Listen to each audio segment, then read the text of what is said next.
This video is over lessons 51 through 57 and 59. Please pause the video and take some time to copy down these lesson titles. Many of these lessons should be review for us, which is why we're going to tackle them all in one video. We're going to be combining several lessons together as we work through these. This video will continue in 3, 2, 1. The first concept of this video is multiplying or dividing by powers of 10. And to do that, we simply move the decimal. Since powers of 10 are our place values, 1, 10, 100, 1000, 10,000, 100,000, million, multiplying and dividing them basically takes each of our digits and shifts them either to a higher place value or a lower place value. Now, since the decimal is the boundary between the whole numbers and the decimal places, by shifting that boundary, we shift each digit. So for example, if we have 9.3 and we times that by 10, well, we should be thinking to ourselves 9.3, and then division means that this is going to get larger. So think which way would get larger, that way or that way. So turning it into a 0.93 or turning it into a 93. Well, obviously that's the way to go. So my answer is 93. As you get more used to this, you should be able to go straight from this to the answer. Let's try another one. 0.7 times 1000. So this time we're thinking 0.7, and I want to shift that decimal over 3 times this time. So I'm going to make it bigger, 1, 2, 3. So 1, 2, 3. Once brings me to the other side of the 7, and then 2 more times gives me these empty spots, which we fill with zeros. So the answer, 700. And let's do 8 times 100. Now, I know that most of you, probably all of you, could just give me the answer right now, but let's still think it through. So 8 being a whole number, the decimal would have to go right there so that it's still a whole number. So now if we move it 1, 2 times, it's because the decimal moves 2 times that we put the 2 zeros after the 8, making the answer 800. Now let's try some division. So what happens if I have 9.3, but this time divide by 10? Well, the same thing as before, but division will make the decimal move 1 place to make it smaller. Now in this case I have no whole numbers, so I need a 0 as a placeholder for the whole numbers, making the answer 0.93. Let's try 0.7 divided by 1000. So first of all, 0.7, and now we're going to move it 3 times. 1, 2, 3. Once brings me to the other side of that 0, and I got 2 empty spaces that I need to fill with zeros. With no whole number out front, we put in a placeholder. So the answer becomes 0.0007. Oh, don't forget to circle your answers. And then finally, let's try 8 divided by 100. So 8 and the decimal would be right there to make it a whole number. And now I move it 2 times. Once, twice, empty space, placeholder for the whole numbers. So the answer is 0.08. Moving on in 3, 2, 1. Simplifying fractions actually means two things. It means we have to reduce the fractions if we can, and convert improper fractions to mixed numbers if we can. But the order doesn't matter. So for example, let's say we had 27/6. So I can reduce this because 3 goes into 27 and 3 goes into 6. 27 divided by 3 is 9. 6 divided by 3 is 2. Now we finish off the division. 9 divided by 2. Well, 2 goes into 9 4 times, with 1 left over. And the denominator is 2. So this is what it looks like if we reduce first. Let's go back and do this one more time. But this time, we're going to convert it first. So 6 goes into 27 4 times, with 3 left over. This time, the denominator from before was a 6. Well, I can still reduce by 3 over 3. The whole number just tags along. Now 3 divided by 3 is 1, and 6 divided by 3 is 2. Either way we do it, we get 4.5. Moving on in 3, 2, 1. The key to reducing fractions before multiplying is you have to be multiplying. It does not work if you're adding, subtracting, or dividing. You have to be multiplying the fractions together. So for example, if I have 4/9 times 3/8, I can reduce before multiplying. But like any other reducing, it has to be a number in the numerator with a number in the denominator. So if I look here, well, 4 and 8 can reduce each other.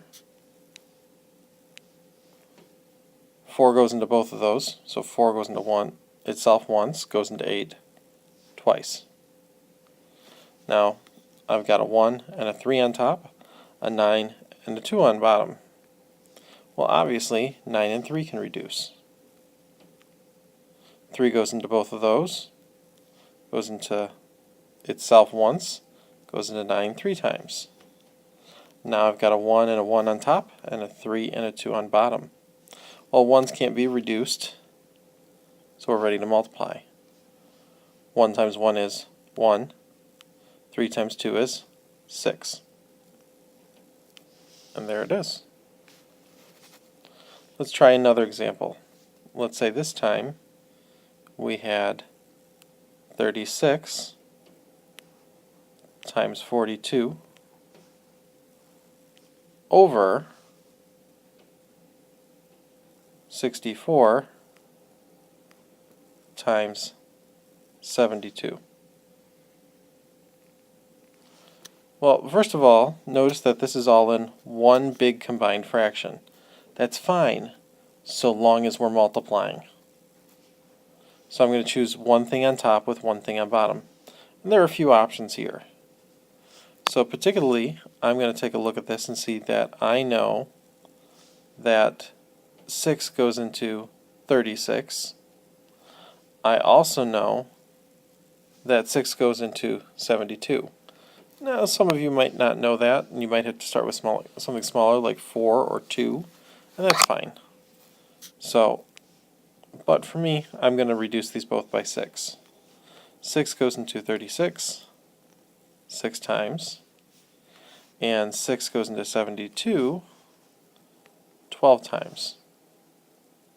So we look to see if we can continue to reduce. Well, I can. The 6 and the 12 can reduce again.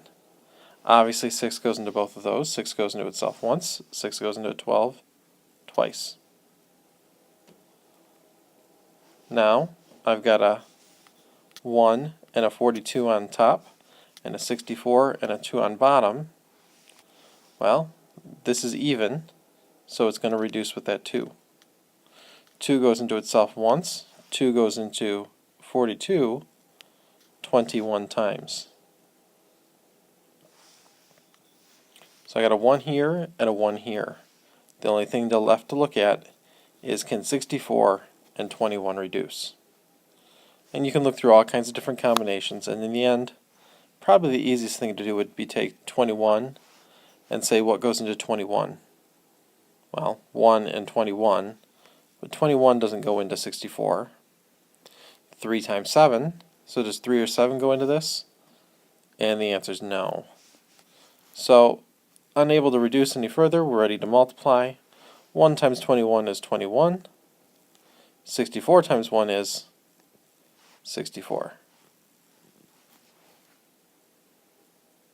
Moving on in 3, 2, 1. In order to divide fractions, we have to remember this important concept, that dividing by a number is the same as multiplying by its reciprocal. So we're going to use a little bit of color here.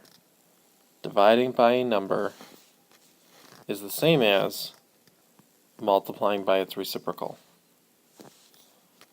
So if I have a fraction such as 4/7 and I divide this by 3/8.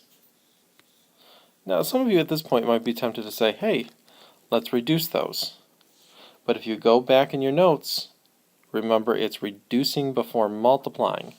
Since this is not multiplication, these cannot reduce. So we got to move on. Well, if we take a look at this problem, what are we dividing by? Well, we're dividing by 3/8. Meaning that over here, nothing happens to the 4/7, but dividing by 3/8 is going to be the same as multiplying by its reciprocal. So, multiplying by the reciprocal. Let's add some color in there. So, well, the reciprocal of 3/8, that's pretty easy. Whenever you got a fraction and want to find the reciprocal, just flip it. Now, we've got multiplication, so let's go ahead and multiply. 8 times 4 is 32. 7 times 3 is 21. We have an improper fraction, so we need to simplify this. 21 goes into 32 one full time, and if I take a group of 21 out of 32, I'll be left with 11. The denominator is the same as what it was before, so 21. So 4/7 divided by 3/8 is 1, and 11/21.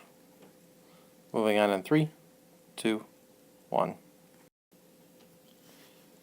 In previous videos we've already learned how to add and subtract fractions, and also how to add and subtract mixed numbers. So adding 3 fractions together or adding 3 mixed numbers together, it's really no different. So let's go ahead and do an example here. 1 2/3, and we set this up vertically. So now let's do 2 4/5, and then finally we'll do 3 5/6. And we're going to add these up. Now, if we were to only add these two together, we would have to find a common denominator between 3 and 5. Or if we only added these two together, we'd have to find a common denominator between 5 and 6. So this time, we're going to need to multiply each of these by a form of 1.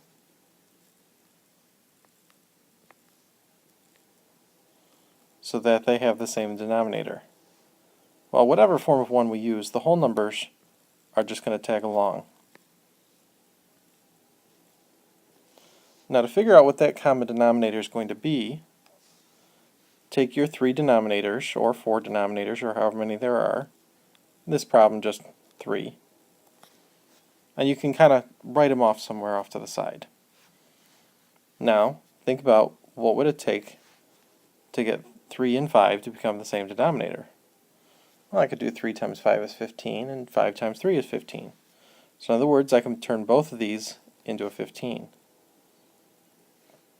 Now, take that 15 and the 6 that I haven't done anything with, and find the common denominator between those two. Once you've done that, you found a common denominator that'll work for everything. Well, you could take 15 times 6 and 6 times 15. That would work. Multiplying the two of them together will always give you a common denominator. But it's not always the smallest. With just a little bit of thinking, we might be able to realize that if you take 15 times 2, you get 30. And 6 times 5 is 30. So the common denominator I'm going to go with here is 30. So now let's fill in our forms of 1. So thirds need to become 30ths. Well, 3 times 10. So this first form of 1 is 10 over 10. Here, fifths need to become 30ths. So that'd be 5 times 6. So that second form of 1 is 6 over 6. And then finally, to turn 6 into 30ths, I would have to multiply by 5. So my last form of 1 is 5 over 5. So let's finish off this multiplication now. 2 times 10 gives me 20. 4 times 6 is 24. And 5 times 5 is 25. And now I'm going to add up these new mixed numbers. So 20 plus 24 is 44. Plus 25, well, 44 plus 5 would be 49. Plus another 20 would be 69. Well, denominator stays the same. So 30ths, 30ths, 30ths, and finally 30ths. Now we're going to add up our whole numbers. 1 plus 2 is 3, plus 3 is 6. Now obviously this is not an acceptable final answer since this is an improper fraction. So we need to think about how many times does 30 go into 69?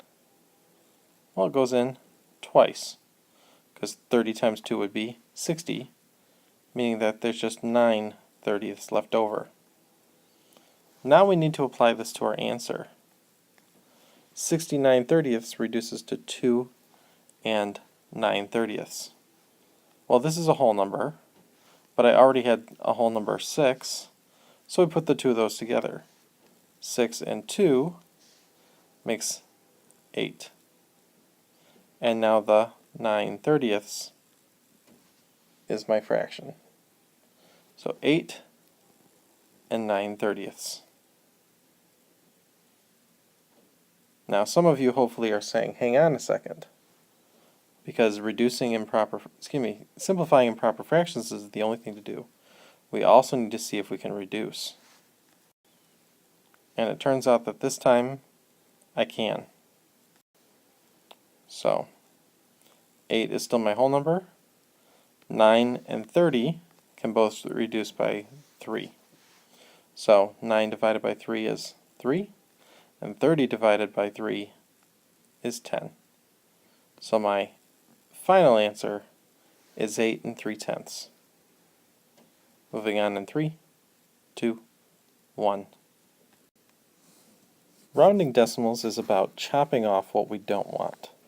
So for example, if we had 0.2754, and we round this off to the nearest hundredth. I want you to write this so that there's space to write above it and below it. So we're going to write below it what would it be if we rounded down, and above it what would it be if we rounded up. So first of all, if we're looking at rounding this to the nearest hundredth, well, this is the ones place, so this is the tenths, and this is the hundredths. So we're going to keep all of this, meaning that everything beyond that second decimal place is going to get chopped off. So I'm chopping off the 5 and the 4. So if I chop it off, if all I do is chop it off, then that's what this would be, rounded down. If I lose this extra 5, 4, it's gone down. Now, if I round up, well, this looks like a 27, so if you want to go up, make it look like a 28. So now the question is, do we round up to 0.28 or round down to 0.27? And for that, we always go to this first place value that we're chopping off, which in this case is a 5. So a 5, being one of the 5 higher digits, tells me to round up. So therefore, 0.2754 rounded to the nearest hundredth is 0.28. Let's do one more example. Skip a couple spaces in your notes and let's round 0.9278. And this time we're going to round it off to the nearest tenth. So if I'm rounding off to the nearest tenths, so there's the 0 in the ones place, the 9 here is in the tenths place, so that's where I'm going to stop. Meaning that all of this is going to get chopped off. Chop it all off, and that's what it's going to look like if we round down. Now to round up, well, go up 1. But here's the problem. There is no such thing as 0.10. So if we go up 1 more here, this can't be a 1 and a 0 after the decimal, because then I'd have a 1 in the tenths place, which would be smaller than a 9. So the 1 would have to spill over to the next place value, making this 1.0 or just 1. If it helps you to see it, you can go ahead and put the 0.0 in there. But it's really not going to be part of my final answer because I'm going to reduce that 0.0 off the end. Now, it's always that first place value that tells you whether to round up or down. 2 being one of the lower 5 digits tells us to round down. And so the answer is 0.9. And this video ends in 3, 2, 1.